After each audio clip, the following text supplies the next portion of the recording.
Guys, nakabit na natin, no? Parang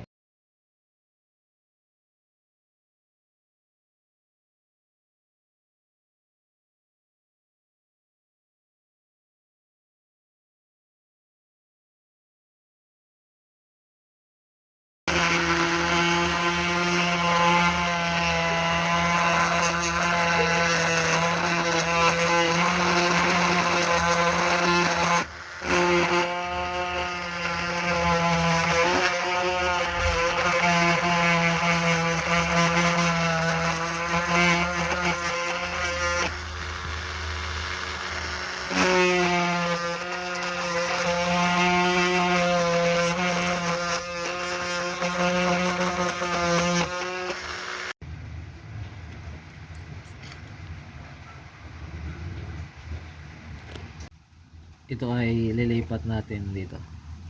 Pero hindi tayo gagamit ng masking tape. So, dodrawingan lang natin yung sa terminal na bubutasan. Tapos, kakatirin lang natin yung ibabaw. Kasi maulan, hindi tayo makakapag etch ng PCB. So, mano-mano natin ikakat yun. Okay, let's do. Guys, nakabit na natin, no? Parang SMD style. Hindi tayo dun sa baba nag-place ng components, kundi dito mismo sa may copper. So tingnan nyo yung result. Yung supply nya 5 volts, 5 volts lang supply.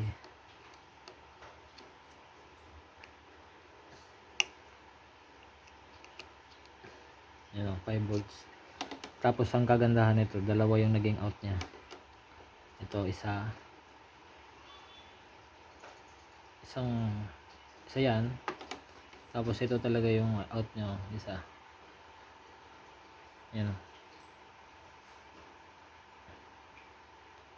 Tapos ito kasi yung itong isang to, itong copper na to, yung connection na yan, dito yun sa isa. To, yung center top. So, makakakuha tayo dyan ng, diba? Wala. Pero pag dun sa diode, 55 daw. Pero ito talaga yung out nya. Ito. Yan. 375. So, pwede na to. Pwede na. Di siya umiinit. 5 volts lang. Yan lang.